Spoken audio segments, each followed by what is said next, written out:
Boa noite, meus amigos do curso de Processo Penal, da matéria de Processo Penal Constitucional. Tudo bem com vocês? Gravando uma aula hoje, um bate-papo sobre ação penal, né? Espero que em breve se resolva essa questão da quarentena e a gente possamos nos encontrar, né? Eu gosto mesmo de estar aí com vocês. Tenho certeza que vocês também já estão com saudade das aulas, né? Acredito eu, né? Mas vamos lá. Rapidamente, vamos falar sobre ação penal. Ação penal, por mais que seja um tema de processo penal, grande parte do texto normativo dela se encontra lá no Código Penal. Começa no artigo 100, vai até o 104, 105 mais ou menos. O que que diz? Olha o que diz o artigo 100 do Código Penal. A ação penal é pública, salvo quando a lei expressamente a declara privativa do ofendido. Portanto, a regra geral é o seguinte: cometido um crime, o Ministério Público, a Polícia Judiciária Civil ou Federal vai investigar e o Ministério Público, titular da ação penal nos termos do artigo 129 da Constituição Federal, em sendo o caso, vai dar início à persecução penal desse indivíduo suspeito de ter praticado o delito. Pois bem, essa é a regra geral.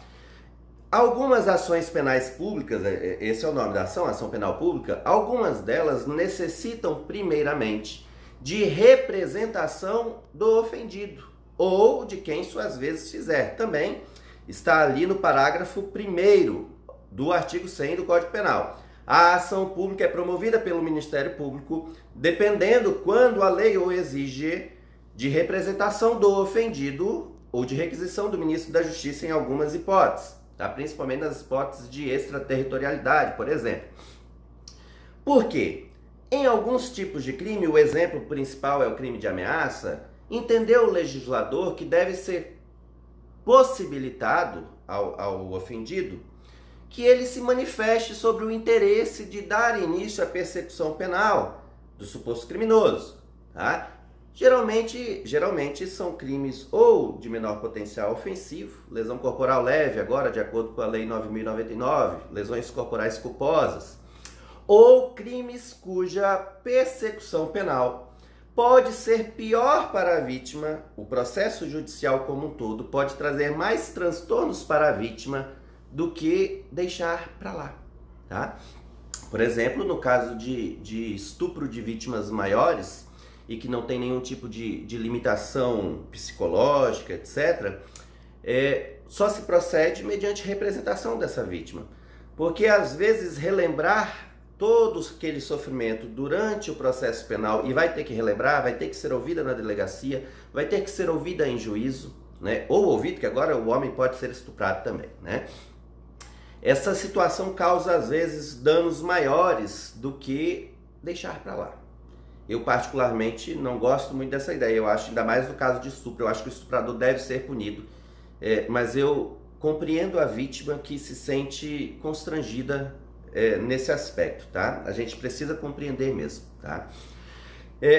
Beleza, essas são as ações penais públicas.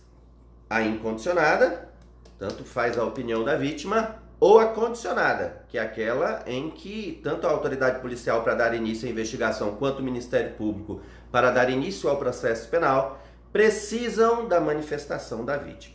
Tá? Mas há também a ação penal privada. Na ação penal privada, é a própria vítima ou aquele que faça as suas vezes, seu representante, e o Código nos diz quem são as pessoas que podem ser esses representantes, tá? Isso está lá no Código de Processo Penal. A própria vítima decide se vai ou não dar início ao processo contra o suposto infrator. Isso geralmente ocorre também em crimes onde o Estado pensa assim, isso é problema da vítima. Na prática é isso. Aí vejam só a situação que pode ocorrer. Por exemplo, crime de difamação. Fulano alegou que ciclano foi visto traindo a esposa em determinado dia. É um fato ofensivo à honra. Não constitui crime, adultério não é mais crime, então eu não posso dizer que isso é uma calúnia. Mas é um fato ofensivo. A traição por si é um fato ofensivo à honra. Maravilha. Aí o ciclano vai lá, se sente ofendido, tanto faz se é verdade ou é mentira, a difamação não importa, não necessita que o fato seja mentiroso, pode ser um fato verdadeiro. Então tanto faz. Aí o ciclano se sente ofendido pela divulgação dessa difamação contra ele, tanto faz se é verdade ou mentira, né, ciclano? Vai lá, contrata um advogado, contrata vocês, e vocês vão fazer às vezes de promotor de justiça. Vocês vão apresentar a peça inicial da ação penal privada, que se chama queixa, tá? Enquanto a peça inicial da ação penal pública é denúncia, o nome técnico é denúncia, da ação penal privada, o nome técnico é queixa. Logo, a partir de agora, nós percebemos e seremos obrigados a nos policiar no sentido de que é errado dizer que alguém foi na delegacia dar queixa de outra pessoa. Isso não existe, apesar de todo mundo entender o que de fato aconteceu. Na verdade, a pessoa foi noticiar o fato criminoso, tá? Mas agora que nós já aprendemos, então a gente tem que tomar cuidado. E às vezes eu mesmo, falando no dia a dia para as pessoas, acabo vacilando nos termos técnicos, né? Eu não posso dizer que alguém foi na delegacia dar queixa de outro. Essa pessoa foi dar a notícia de um fato criminoso, tá? Dar queixa, queixa é o nome técnico da peça inicial da ação penal privada. Mas qual que é a dificuldade da ação penal privada? Imaginem o seguinte: esse ciclano que foi vítima da difamação, ele dá início ao processo, ele paga o advogado, ele vai precisar provar, ou seja, prevalece a regra da presunção de inocência, então quem tem que provar a culpabilidade do réu é aquele que acusa, tá? Então, a vítima vai ter que provar que o fulano cometeu o crime de difamação. Prova, apresenta testemunhas, deixa o processo bem bonitinho, todo redondinho, o juiz vai condenar o cara. Aí antes de condenar o cara, o fulano diz assim: excelência, me dê a palavra por 1 minuto. Excelência, eu queria me desculpar pela difamação, tá? Eu queria, sinceramente, me retratar daquilo que eu disse. Eu me arrependi. Aí você, que pagou o advogado, gastou uma fortuna, olha assim e fala: juiz, eu não perdoo não, eu não aceito não. Oxe, eu quero que ele seja condenado. Mas nesse caso, por exemplo, o Código Penal permite que antes da sentença, o querelado, que é o suposto autor do fato, se retrate da difamação ou da calúnia, se for um crime de calúnia. E aí você perdeu o processo inteiro. Você gastou dinheiro à toa. Então vejam só, na prática no dia a dia, só quem entra com queixa-crime contra outra pessoa é quem tem ou muito dinheiro para gastar com advogado nesse aspecto, para correr o risco de não conseguir provar o crime e depois responder uma ação civil de indenização, por exemplo, né? Ou quem está com muita raiva do suposto infrator. Essas são as pessoas que entram com a queixa-crime, tá? Porque senão você não vai querer comprar essa briga. É muito mais prático entrar com uma ação civil pedindo danos morais, por exemplo. Muito mais prático, muito mais fácil de fazer a prova, né? E aí você, se ganhar, já recebe ali uma indenização razoável por ter sido vítima de um crime, tá? Então, na prática, tanto que existe um anteprojeto de Código de Processo Penal tramitando no Congresso, e parece que a tendência é acabar com a ação penal privada, tá? E me parece uma decisão correta, eu acho que não tem que ter mesmo. Eu acho ou é um crime grave o suficiente para ser perseguido por ação penal pública, ou o fato deveria ser resolvido na esfera civil, tá? Mas isso é uma opinião, tá? Vamos aqui ao texto da lei, mais alguns detalhes, tá? Por exemplo, na ação penal pública, que necessita de uma representação condicionada à representação da vítima, a vítima tem um prazo para fazer isso. E esse prazo é de 6 meses, tá? De 6 meses, aqui nos termos do... Deixa eu achar aqui para vocês. Artigo 103. Olha o que diz o artigo 103. Salvo disposição expressa em contrário, o ofendido decai, decadência, do direito de queixa na ação penal privada ou de representação na ação penal pública condicionada à representação, se não o exerce dentro do prazo de 6 meses, contado do dia em que veio a saber quem é o autor do crime, tá? Contado do dia em que veio a saber quem é o autor do crime. Não confunda com a data do crime. O crime pode acontecer hoje, crime pela internet, por exemplo, uma pessoa de forma anônima praticou um crime contra você, te ameaçou, te difamou, etc. E aí você vai lá e solicita que a polícia faça a investigação e a polícia demora 1 ano para identificar esse sujeito. Teu prazo de decadência vai começar a correr após a polícia identificar o sujeito e te noticiar desse fato. Olha, fulano, identificamos, é ciclano de tal. Agora o teu prazo de 6 meses começou a correr. Fica a teu critério, se você vai querer ou não dar início a esse processo, tá? A essa ação penal. Ou continua, no caso do parágrafo 3 do artigo 100 deste Código, do dia em que se esgota o prazo para oferecimento da denúncia. O que é isso? Na ação penal pública, titularizada pelo Ministério Público, a Constituição Federal, no artigo 5º, previu a possibilidade de que as pessoas entrem com uma ação privada, fazendo às vezes do Ministério Público, caso o Ministério Público esteja fazendo pouco caso, enrolando, por qualquer motivo. É raríssimo acontecer, tá, gente? É raríssimo acontecer, mas é um direito constitucional, né? É uma forma de fiscalização pela população dos atos do Ministério Público. Então, se alguém matar um filho meu e o Ministério Público, sabendo quem é, todas as provas já colhidas, o Ministério Público não apresentar a denúncia no prazo devido, réu solto 15 dias, réu preso 5 dias. O Ministério Público não apresenta e também não se manifesta em nenhum sentido. Eu posso, como pai, né, contratar um advogado e dar início, ou se eu for advogado eu mesmo por conta própria, né, dar início através da queixa-crime substitutiva da denúncia, dar início ao processo penal contra o suposto infrator, tá? É uma forma de fiscalizar. Por que eu digo que isto é muito incomum? Porque, primeiro, é raro o Ministério Público ficar enrolando. É raro, acontece, mas é raro. E se o promotor estiver enrolando, ou o procurador da República no âmbito federal estiver enrolando, é muito mais fácil acionar a corregedoria dele e falar: olha, corregedoria, tem um promotor ou um procurador da República enrolando, né? Nesse caso, no caso onde eu tenho interesse. E a corregedoria vai dar um puxão de orelha, se for realmente devido, e ele vai apresentar a denúncia. É muito mais prático, muito mais barato para você, tá?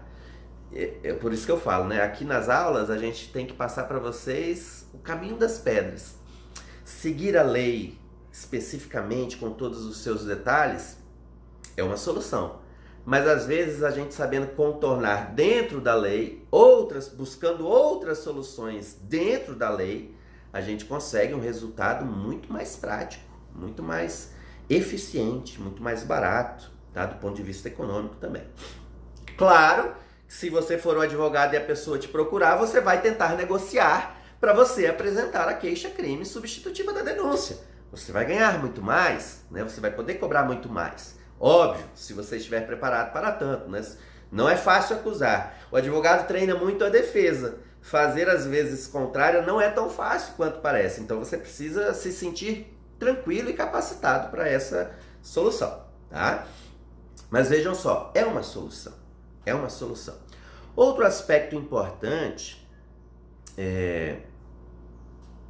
que acontece, por exemplo, tanto na ação penal privada, quanto a questão do direito de representação na ação penal pública incondicionada, caso a vítima morra, não esteja mais presente, esse direito precisa passar para alguém, para que o infrator não fique impune, né? Porque se depender exclusivamente da representação da vítima que já morreu, o autor provavelmente ficaria impune. Até tem alguns casos nesse sentido, tá?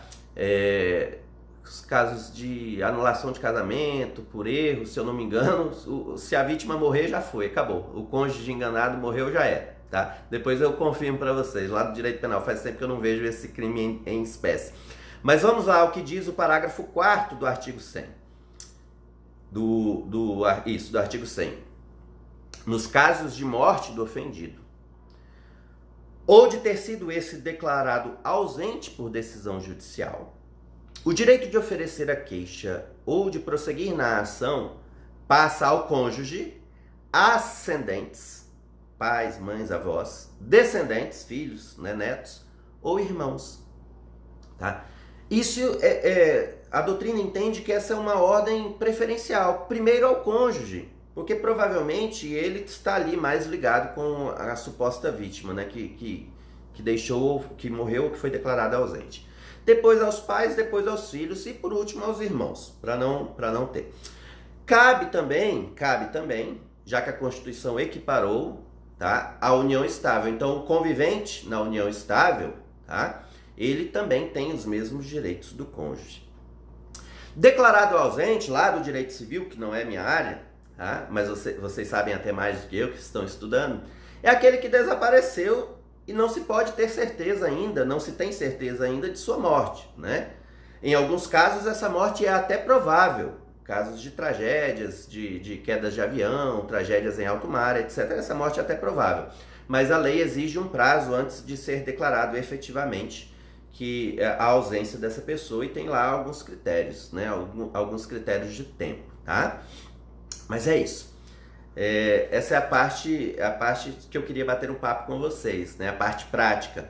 A parte doutrinária está toda no livro, no material de vocês, tá? E é importante que vocês leiam várias vezes, 3, 4, 5. Aproveite essa quarentena para repetir mesmo, leia bastante vezes, tá? É importante. Aqui é o nosso bate-papo.